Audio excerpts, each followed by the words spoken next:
Asante wakati huu, karibisha mzee wa kanisa, karibu uweze kufungua mkutano wetu kwa maombi, alafu tutakwenda kuendelea. Karibu.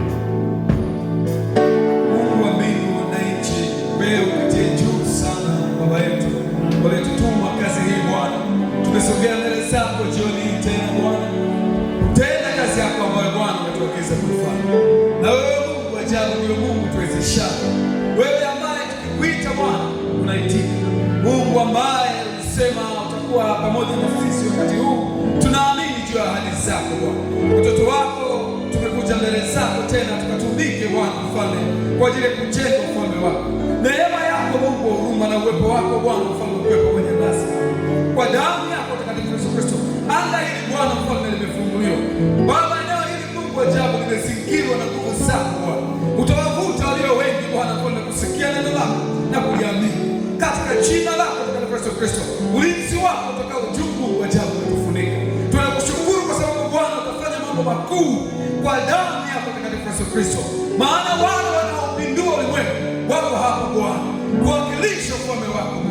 Wewe mwenyewe Mungu umeshuka kwa utukufu wa jina lako, kwa utukufu wa kazi zako Bwana. Itakuona Kongo, itakuona watu wote, itakuona Bwana Mungu wa huruma. Kila sauti hii inapofika Bwana Mfalme, watu wakaguswe na neno lako, watu wakaguswe na nguvu zako, ukawagute walio wengi Bwana, katika jina lako takatifu Yesu Kristo. Roho wako Bwana Mfalme anatufunika Bwana Mfalme, na anaenda Bwana Mfalme kufanya operation za kiungu kwa damu yako takatifu Yesu Kristo. Tumeomba tukiamini, na sisi Bwana tukiachilia mbele zako kwa nguvu zako na utendaji wako Bwana, tunaenda kukuona. Ni katika jina lako Yesu Kristo tunaomba tukiamini, amen. Hebu piga makofi mazuri na vigelegele. Jamani, haleluya! Bwana sifiwe, Bwana sifiwe, Bwana sifiwe. Hebu kama uko hapa, weka mkono wa kulia juu, weka na wa kushoto, inua mikono miwili, piga Yesu makofi na vigelegele. Na mtu mmoja sema amina, tunapoendelea na kipindi cha sifa. Wakati wa kwaya na waimbaji ambao tupo, tuwe tunajiandaa kufanya huduma jioni ya leo. Karibu. Haleluya. Bwana Yesu asifiwe. Haleluya. Nataka kuona utayari wa watu ambao wanataka kumsifu Mungu. Hebu inua mikono namna hii. Haleluya. Shangwe na vigelegele kwa Yesu. Bwana Yesu asifiwe. Haleluya. Hebu mtazame jirani yako, kama amenuna mkimbie, maana atakuambukiza upako. Bwana Yesu asifiwe. Kama amenuna mkimbie, mimi nakupa lonja namna hiyo. Haleluya. Haleluya. Nataka kila mmoja sasa akajiachie imani mwa Bwana mahali hapa, kwa sababu tayari pametakaswa. Haleluya. Amen. Tunaenda kumwambia Bwana ainuliwe. Amen. Amen. Amen.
Haya ni matokeo ya malezi yao. Mpaka sasa tuko salama katika kiasi hicho cha kuhubiri Injili.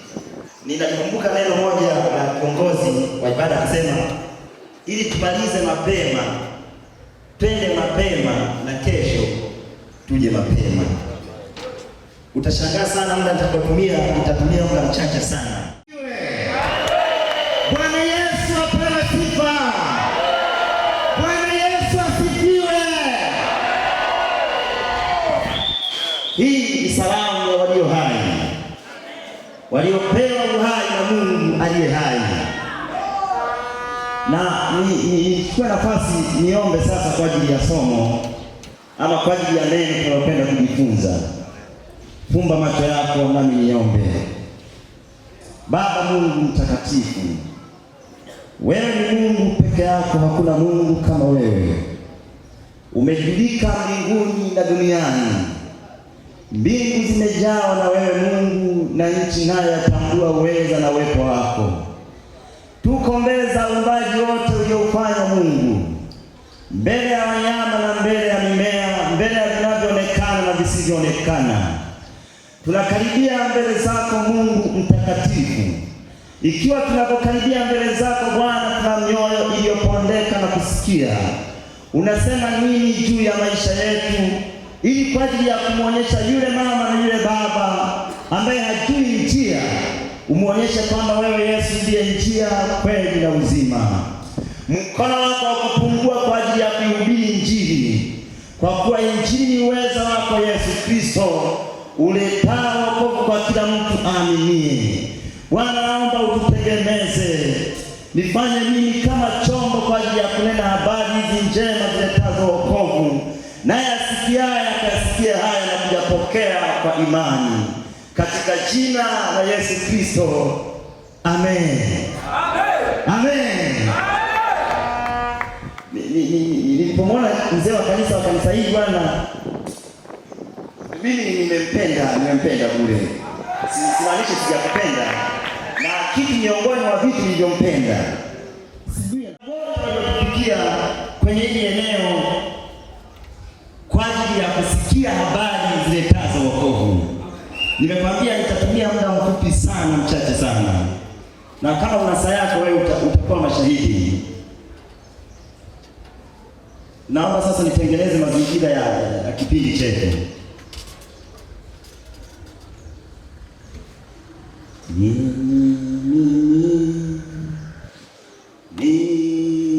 Nitamtolea Bwana wangu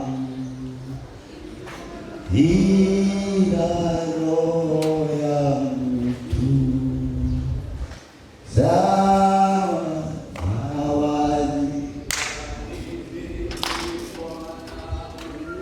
Hebu naomba mzee wa kanisa anisaidie hii, maana jua yataenda vizuri sana. Zawadi gani mimi nitamtolea Bwana wangu ila roho. Zawadi gani tu, zawadi gani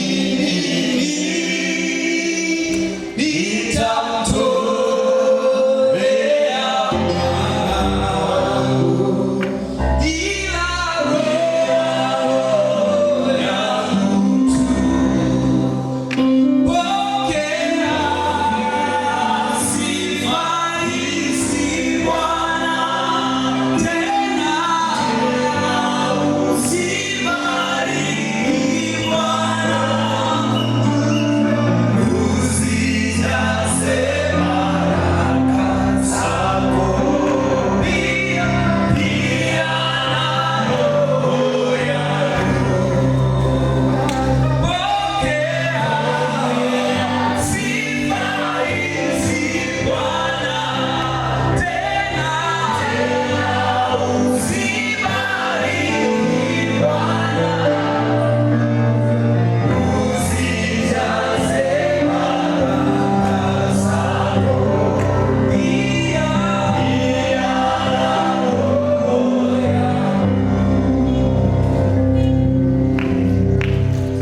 Mungu wa mbinguni ashukuriwe kwa ajili yenu. Huu ni mjumbe ambao sana hawajaokoka. Naomba nisome kitabu cha Yohana sura ya 1 mstari wa 12. Yohana sura ya 1 mstari wa 12, Biblia inasema, bali wote waliompokea aliwapa uwezo wa kufanyika watoto wa Mungu, ndio wale waliaminio jina lake. Bali wote waliompokea aliwapa uwezo. Waingereza wanasema aliwapa right, power, authority. Aliwapa uwezo wa kufanyika watoto wa Mungu. Sikiliza kwa makini kabisa, kwa sababu kuna dakika chache sana. Kama umekuja na mgonjwa, kama umekuja unaumwa, na kuhakikishia siku ya leo kwa uwezo ule ulio ndani ya neno lote. Mimi nashangaa jana mtu ametoa tangazo kusema waleteni sasa wagonjwa. Mimi nitashangaa kama umekuja peke yako na jirani yako unajua ni mgonjwa. Nadhani kwa Mungu una deni. Sasa kama una deni, fanya kitu kimoja. Kesho njoo na huyo mgonjwa. Ila wewe uliyekuja mgonjwa kwenye hivi viwanja, uliyekuja mgonjwa ama una mgonjwa, na kuhakikishia utaenda kama ulivyokuja. Amen. Mungu alipomuumba mwanadamu wa kwanza kwa sura na kwa mfano, alidanganywa na nyoka, akala tunda la ujuzi wa mema na mabaya. Na kwa sababu hiyo dunia ikaingiwa na kitu kinaitwa dhambi katika dunia. Ikaingiwa na kitu kinaitwa uovu. Ndani ya kila aliyezaliwa, ndani ya kila aliyepo duniani, kuna kitu kinaitwa asili ya uovu ndani ya kila mtu. Ndani ya kila mtu aliyepo duniani kuna kitu kinaitwa asili ya dhambi, ama sababu kana kwamba hawakufaa mbele za Mungu kwa sababu walikuwa ndani yao na uovu. Watu walipotea. Miaka ilipoisha mingi, miaka 4,000 tangu kuumbwa Adamu, miaka 4,000, Mungu akasema enough is enough. Inatosha. Enough is enough. Sasa imekoma mwanadamu anayezaliwa kuwa ni mwovu katika maisha yake. Imefika mwisho. Kwangu imekuwa ni kero sasa. Na kwa Mungu akasema imekuwa ni kero. Kila anayezaliwa ni mwovu ndani yake. Mungu akasema nitaanzisha familia. Sema familia. Nitaanzisha familia yangu duniani. Mimi Mungu nitazaa. Na kama vile mwanadamu azaliwaje duniani. Nisikilize kwa sababu muda unaisha, ni mfupi sana. Kama vile kila mtu anayezaliwa duniani ama anayekuja duniani bila kuzaliwa na mwanamke. Watu wote duniani wanakuja kwa njia ya kuzaliwa na mwanamke. Na kwa sababu hiyo dunia inajawa na wingi wa watu. Kuna watu na bilioni 7 kwa sasa. Almost bilioni 7 duniani, bilioni 7 na something. Watu wako wengi kwa sasa duniani, lakini wote wamezaliwa na mwanamke. Na wewe umezaliwa ni asilimia 100. Katikati yetu kuna mtu ambaye hakuzaliwa na mwanamke wakati anakuja duniani. Mkeo alizaliwa na mwanamke, mmeo alizaliwa na mwanamke, shangazi yako, babu yako, wote tulizaliwa na mwanamke. Kwa sababu hiyo ni njia ya kumleta mwanadamu katika dunia. Mungu akasema mimi Mungu, mahali Mungu alipo akasema nitaanzisha familia na mimi mwenyewe Mungu nitazaa. Kama vile mama alibeba ujauzito miezi 9, Mungu akasema nitazaa mtoto kwa uwezo wangu mwenyewe. Nitazaa ili kufanya awe familia yangu mimi Mungu ndiye hai mbinguni. Kumtofautisha mwanadamu wa dunia hii na mwanadamu aliye katika ufalme ama katika familia ya Mungu. Mungu akaanzisha familia. Na familia yenyewe ilianza namna hii. Kwa mtu mtu mmoja aliyeitwa Yesu. Biblia inasema yeye alikuja kwa walio wake, sura ya kwanza mstari wa 11 Yohana. Alikuja kwake Israeli, nao walio wake hawakumpokea. Waisraeli hawakumpokea, na kwa sababu hiyo akasema wote waliompokea, kwambia kumpokea maana yake hii, wote waliompokea aliwapa uwezo. Sasa Biblia hii nadhani nakuchanganya kidogo. Aliwapa mamlaka. Hapa ninaweza na mamlaka kuambia simama, kaa chini, simama, hata mara 10 unasimama, unakaa. Hiyo ndio mamlaka nilionayo. Mimi naitwa Fredrick, nikapewa mamlaka. Wewe Fredrick sasa hivi umeitwa mtoto wa Mungu. Ndivyo Mungu alivyoanzisha mamlaka, uwezo. Kiswahili nasema uwezo. Biblia nyingine inatumia haki, akampa haki. Right. Haki ya kuitwa mtoto wa Mungu. Mungu akaanza kuzaa.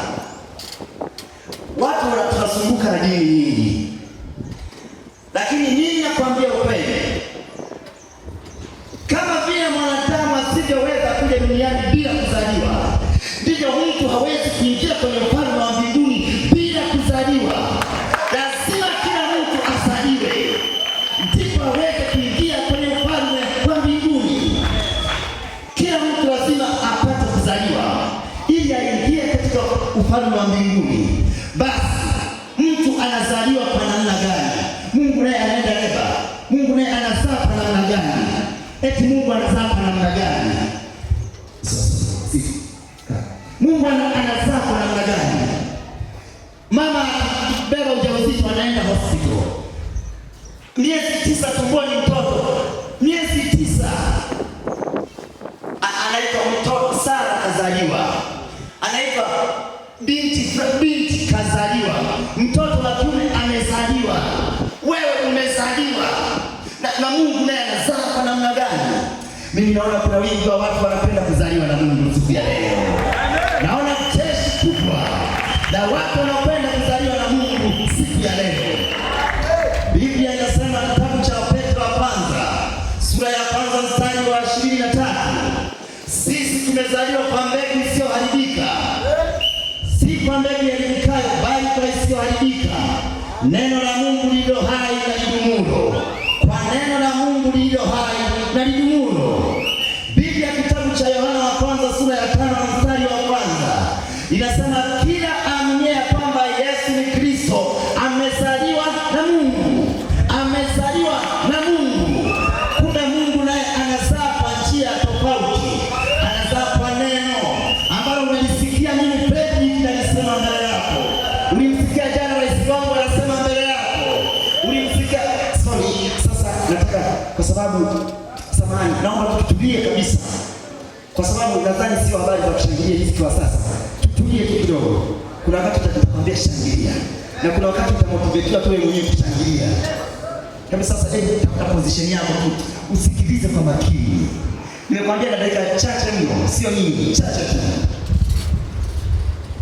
Sasa Mungu anazaa kwa njia ya neno ambalo unalisikia mama yangu. Ulisikia tangu ukiwa na miaka 12.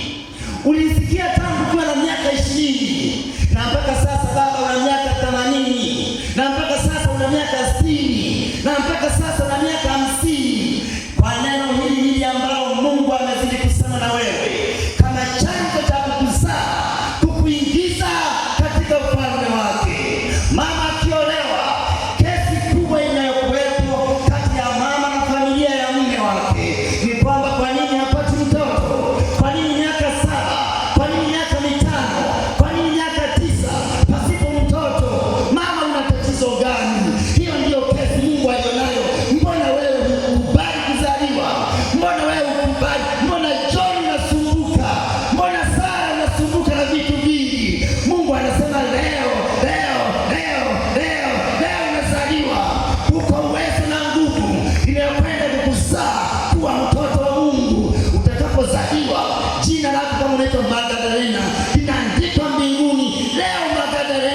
umezaliwa. Afahamu kwa habari ya miaka 20 ulioishi, hiyo ni kana kwamba ulikuwa hujaanza kuishi. Mungu anaanza kuhesabu pale unaposema sasa nampokea huyu Yesu ili niwe mtoto wa Mungu. Hapo ndipo Mungu anaanza kuhesabu thamani yako kama mtoto ama kama mtu uliozaliwa katika ufalme wa Mungu.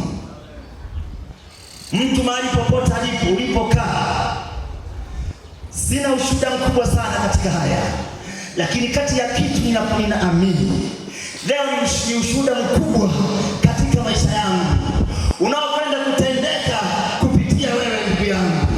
Leo Mungu nitakwenda kuona mgonjwa anaponywa. Siku ya leo ugonjwa mkubwa ulioshindikana, mtu akishampokea Biblia inasema anapewa haki. Hakuna baba anapenda kumwona mtoto wake anaugua, hayuko. Ndipo Mungu atakapoondoa huo ugonjwa ulionao, kwa sababu una haki kama mtoto wa Mungu. Unateseka na ugonjwa kwa sababu wewe ni mtoto wa Shetani. Unateseka na ugonjwa kwa sababu wewe ni mtumwa wa Shetani. Hebu leo kubali kusema na kubali kuwa mtoto wa Mungu. Mimi nilipokubali kumpa Yesu maisha yangu, hata sasa mimi ninayo furaha. Wachungaji wangu walipokubali kumpa Yesu maisha yao, hata sasa ukiwauliza wanakwambia sitamani kubanduka kwa Yesu. Lakini kinachokutesa mama ni kwa sababu hujazaliwa na Mungu aliye hai. Kubali leo kuzaliwa na Mungu. Kubali leo kuzaliwa na Mungu. Mungu ameanzisha ufalme, na ufalme wake ukaitwa kwa jina la ufalme wa mbinguni, ama ufalme wa Mungu aliye hai. Ufalme wa Mungu aliye hai. Ninawiwa kama dakika zangu zimeisha. Kati ya kitu utakishangaa, watu leo wanapenda kuzaliwa na Mungu. Nisikilize wewe ambaye umekuja kwenye mkutano wetu. Haya maneno ninayokuambia, Mungu ameandaa mkutano kwa mamilioni. Ni kwa ajili ya mtu wa Kongwa ili aweze kukubali kwamba kuna uwezekano wa mtu kuzaliwa na Mungu. Dini haimzai mtu, lakini inampotezea muda na kumfanya kuonekana kana kwamba ana haki ya Mungu pasipo kupewa haki. Mungu ndiye wa kukupa hiyo haki, hata ukasema mimi sasa na ujasiri wa kusimama mbele za Mungu kama utabaki, kwa sababu umempokea Yesu huyu na kumfanya kuwa Bwana na Mwokozi wa maisha yako. Leo nasimama kwa ujasiri kusema, mama yangu, baba yangu, mpe Yesu maisha yako. Umechelewa, inatosha. Umehangaika, inatosha. Ni kwa sababu ulikuwa nje ya ufalme wa Mungu. Leo tunapiga panda, tunasema njoo uliyeteswa, njoo uliyehangaishwa, kwa sababu Bwana anakwenda kukubadilisha, kwa sababu Bwana anakwenda kukuzaa mara ya pili. Biblia kitabu cha Yohana sura ya 3 na mstari wa 3 inasema mtu hawezi kuona ufalme wa mbinguni asipozaliwa mara ya pili. Asipozaliwa mara ya pili, kwa sababu kilichozaliwa na mwili, kilichozaliwa kati ya baba yako na mama yako ni mwili wako John, ni mwili wako Sara, ni mwili wako Mariamu, ni mwili wako Magdalena, ni mwili wako fulani. Ndio baba yako na mama yako walizaa. Lakini leo anakwenda kuzaliwa kwa neno ni mtu wa rohoni ambaye maisha yake yamefunikwa, maisha yake yamefunikwa na nguvu za giza. Mungu anakwenda kuiondoa kama shuka. Mtu aliyekuwa amelala usiku, inapofika asubuhi anatupa shuka kwenda kazini. Ndipo Mungu anakwenda kufunua maisha uliyopoteza miaka yote ni bure. Leo nakutangazia yako maisha mapya. Bwana anakwenda kuanzisha maisha mapya. Bwana anakwenda kuanzisha maisha mapya. Na sahau yale ya jana, na sahau ya mwaka juzi. Leo naishi upya, ule upya ambao Kristo anaweka ndani yangu. Na kuambia mahali ulipo baba, kati ya kesi kubwa, dhambi kubwa duniani, dhambi kubwa duniani ni ya watu kutokuamini. Dhambi iliyoko makanisani ni kwa sababu watu hawana imani. Na ahadi kubwa ya Mungu katika Biblia ya Kristo ni mtu kuwa mtoto wa Mungu. Hiyo ndio ahadi kubwa katika Biblia. Wengine watasema ni mtu kumwamini Yesu Kristo. Hiyo ndio njia ya kuwa mtoto wa Mungu. Ahadi kubwa kwenye Biblia sisi kwetu, Mungu alituahidi atatupa uwezo. Sema uwezo. Sema uwezo. Sema uwezo. Uwezo wa kufanyika mtoto wa Mungu. Wewe leo unapoisikia sauti hii, nadhani sauti inakwenda mpaka milimani pale karibu. Unasikia sauti hii mama, unafanya kazi zako, unaosha vyombo, unanyonyesha mtoto, unafanya kazi yoyote. Sikiliza maneno haya ya mwisho. Sikiliza maneno haya yanayomalizia, ndiyo yanakwenda kutoa mahali ulipo. Nimesema sijawahi kuona muujiza mikubwa sana kama muujiza nitakaoona leo katika uwanja huu. Huu muujiza ndio mkubwa. Utatengeneza historia kwenye maisha yako. Utatengeneza historia kwenye maisha yangu. Ni kweli nimeona wagonjwa wanapona, nimeona vipofu wanaona, lakini muujiza huu wa leo ni mkubwa zaidi ya muujiza niliyoiona. Hebu jipange kupokea muujiza huu, na muujiza huu anayeleta ni wewe. Mama unatusikiliza, baba unasikiliza. Umekaa kwenye kazi ya bodaboda mpaka lini? Umekaa kwenye kazi ya ukulima mpaka lini? Lakini kwa nini unachakaa? Unapenda jehanamu ya moto, unapenda jehanamu iwakayo moto na kiberiti. Usipompa Yesu Kristo maisha yako leo, jioni hii isikupite. Biblia inasema kitabu cha Korinto sura ya 1 na mstari wa 2, tazama wakati uliokubalika ni sasa, na wakati wa wokovu ni sasa. Usiseme labda kesho, kwa sababu Mithali 27 imeandikwa, mtu asijisifu kwa sababu ya kesho, kwa sababu hajui yatakayozaliwa na siku moja. Kwa sababu haujui yatakayozaliwa na leo jioni, yatakayozaliwa na kesho hapa usiku wa leo, haujui. Ama kwenu kuna watu wanapata ajali za bodaboda. Mimi Dar es Salaam nazisikia sana, hata kwenye TV naziona sana. Haujui kuna watu wanapata ajali za magari. Haujui kuna watu wanachoma na miti tu wanakufa. Haujui kwamba kuna watu wanakula chakula kinawapalia wanakufa. Haujui kwamba kuna watu wanapigwa na watoto wao wanakufa. Haujui kwamba maji tu ya kuoga bafuni yanaweza kuua. Lakini kwa nini unajisifu? Kwa sababu ya wingi wa siku. Hauna siku nyingi za kuishi duniani katika kiburi na ugumu wa moyo ulio nao. Leo badili mtazamo wa maisha yako. Usiseme naamua kumpa Yesu maisha yangu.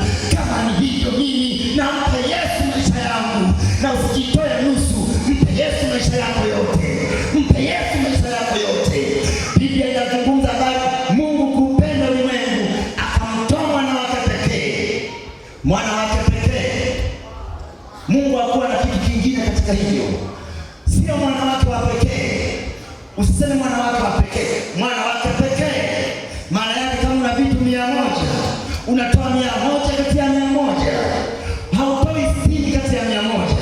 Ndivyo Mungu alivyofanya, akamtoa mwana wake pekee, ili kwa sababu ya wewe mtu uliyezaliwa katika mwili upate kumwamini Yesu Kristo, naye Mungu akupe uwezo wa kufanyika mtoto wa Mungu. Ya manda ya kosa. Haleluya. Mungu akikupa uwezo, unafanyika mrithi pamoja na Kristo. Ndipo magonjwa yataondoka kama funza, yataondoka kama kunguni kwenye nguo, ataondoka kama uchafu unavyooga kwa maji, yanaondoka. Uchafu umetoka shambani. Kuna kilimo cha majaruba, mtu anapenda kulima shambani, akisarudi bahati mbaya kwamba wakati wa kurudi akanyeshewa na mvua njiani, ndipo ile mvua itatoa uchafu wote, ndipo ile mvua itaondoa kila aina ya uchafu. Utakapofika nyumbani utadhani kama ulikuwa shamba. Mungu anaosha uchafu wote ambao ulikuwa juu yako. Hakuna dhambi mbele za Mungu itabaki, maana Mungu akisha kufanya mtoto wake anaikamata nguvu ya dhambi na kuitupa mbali nawe. Mimi naona kuna watu wanataka kukimbia kwa Yesu saya. Nione watu ambao leo wanasema natosha. Kwa nini unalizika na Kongwa? Kuna miji mizuri kama Dar es Salaam, kuna miji mizuri kama New York, kuna miji mizuri kama Tokyo Japan, kuna miji mizuri mikubwa, lakini mimi sioni kama hii Kongwa inafaa kujisifu kwamba niko Kongwa, mji mzuri. Hata maorofa wenyewe sioni kama yale ya Dar es Salaam, sioni kama maorofa tunaona kwenye TV, lakini Biblia inasema mji wa mbinguni is like many cities compacted together. Yani kama miji mikubwa ya duniani, uchukue New York, uchukue Tokyo, uchukue mji mkubwa unaojua duniani unaunganishwa, ndipo mbingu inafanania. Mimi sidhani kama dunia inanitosha ama inakutosha kusema inakutosha. Usiseme inatosha, maana kesho hautakuwepo. Mimi natamani wewe ndugu yangu ungana na sisi, ungana na sisi. Tumetoka Dar es Salaam kukwambia Mungu anataka kuzaa siku ya leo mwanae. Kanisa la EAGT limetumia gharama kusema tunataka Mama Sara awe mshirika mwenzetu kwa safari ya kwenda mbinguni, awe mtoto mwenzetu pamoja. Tukiitwa watoto wa Mungu tunatokea. Ambacho natakiwa ufanye sana kwa bidii jioni hii, Mungu atakubadilisha. Watu wanafikiri huyo unampataje Yesu Kristo? Kinachosumbua ni imani. Hapo ulipokaa. Imani ni zaidi ya sauti, na wanasema mtazamo ni zaidi ya mtazamo. Usitazame kwenye akili yako kwenda kutengeneza picha za Yesu, kutengeneza picha za wokovu. Hapo ulipohitaji gharama. Biblia inasema kitabu cha Warumi sura ya 11 mstari wa 6, kila mwendaye Mungu inampasa kuamini Mungu yuko. Kwa sababu kila mwendaye Mungu lazima awe na imani. Wewe mahali ulipo mama, mahali ulipo kaka, mimi nadhani nisikize nimalizie. Inua imani yako ndani ya moyo wako.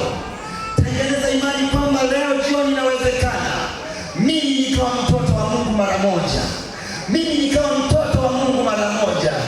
Hebu inua imani yako. Inua imani yako. Kwa sababu hicho kitabu tulichokisoma cha Yohana 1:12 inasema bali wote waliompokea, kumpokea ni kuamini. Unapomwamini Kristo, anakuja ndani ya maisha yako jioni ya leo. Anakuja kwa magonjwa yako yote. Ndipo Mungu atakusamehe makosa yako na atakuponya magonjwa yako. Wewe kama ni mlemavu, ama wewe ni kiwete, ama wewe ni kipofu, ama wewe ni kiziwi, maneno wewe unasikia, ama uko jirani na mtu huyo hawezi kuinuka, hawezi kutembea, chukua maneno hayo unasikia jioni ya leo. Sikiliza, chukua maneno hayo unayoongea jioni ya leo kwa imani. Mgonjwa wako anapenda kusikia, kwa imani mgonjwa wako anapenda kuona, kwa imani asiyetembea kutembea.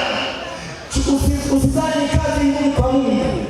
Kazi ngumu ni kwa sababu wewe hujaamini. Ni kwa sababu unatembea kama daktari na waganga. Umeenda hospitali ya rufaa, unataka uende na Muhimbili, utaambiwa nenda na India, utaambiwa nenda na Ujerumani, lakini mimi nakwambia daktari wako Yesu jioni ya leo. Daktari wako yuko hapo mahali ulipo. Amesubiri useme inawezekana. Amesubiri useme it is very possible kupokea uzima jioni ya leo. Unaumwa, nyosha mkono wako mahali ulipo. Kama unaumwa, nyosha mkono wako mahali ulipo. Kama unaumwa, nyosha mkono wako mahali ulipo. Kama unaumwa, nyosha mkono wako mahali ulipo. Sijatumia dakika nyingi chache sana. Mahali ulipo, fumba macho yako. Mahali ulipo, fumba macho yako. Hii haihitaji uchawi. Mahali ulipo, fumba macho yako. Popote unaposikiliza, fumba macho yako. Namalizia maneno haya, naumia kwamba ukuleta watu wagonjwa. Mahali ulipo, fumba macho yako. Amini kutoka mbinguni kwamba Mungu anaweza kunyosha mkono wake na kukugusa. Amini kutoka moyoni mwako.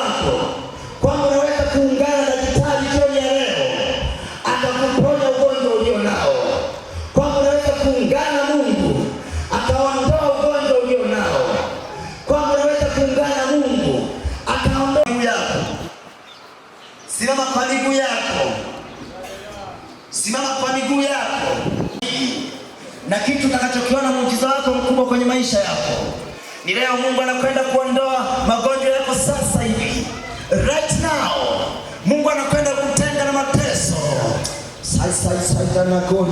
Sogea hapa, sogea hapa. Mungu anakwenda kuondoa magonjwa yote.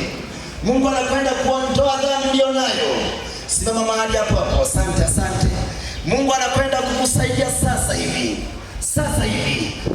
Njoni nyinyi mlio wagonjwa. Njoni nyinyi mnaosema mimi natamani leo nizaliwe na Mungu. Njoo, kimbia. Kimbia. Ningeamuru kukimbia lakini na sasa naomba. Hebu tembea kwa haraka, njoo. Wewe unasema mimi leo nampa Yesu maisha yangu. Njoo, rafiki. Ama nilie nikisema njoo. Njoo. Njoo. Nakwambia njoo. Wewe unasema nakubali kumpa Yesu maisha yangu. Yana na museketi yana rakotaya. Hebu sema leo imetosha kwa sababu ya miaka niliyoteseka. Leo nataka nimpe Yesu maisha. Leo nataka nimpe Yesu maisha. Njoo kaka, njoo. Nafurahi kukuona kwamba unakuja. Njoo. Ya. Hata kama ni ugonjwa umekutesa miaka mingi, njoo, kimbia. Kimbia. Namuona yule pale binti anazidi kulia leo. Njoo, kimbia. Kimbia. Samahani mtumiza kidogo sauti, punguza sauti kidogo. Njoo. Acha kwanza kuimba. Takwambia tuimbe. Njoo mama unayeumwa, njoo baba, njoo kaka unasema nakubali kumpa Yesu maisha yangu. Tena itayarusika. Njoo anasema nakubali kumpa Yesu maisha. Mimi bado naita njoo. Wewe uliye madukani unasikia sauti hii. Na ubili spesi kwa sana. Lakini nakwambia njoo. Utaona Mungu yuko mahali hapa leo kukutetea. Utaona Mungu yuko mahali hapa leo kukuokoa. Sasa hawa ndio kuja Bwana anawatendea muujiza mkubwa. Kama nyinyi mnakuja kivyeni. Hawa mabinti wawili kama wanakuja kivyeni. Kama mnakuja hapa njoo kwa wepesi. Hata kama uko hapo kwenye bodaboda unasikia sauti hii. Kama sasa fanya hima niko hapa kwa ajili yako. Wanasema mimi natamani kumpa Yesu maisha yangu. Nyosha mkono juu. Wanasema mimi nakubali kuokoka. Nyosha mkono juu.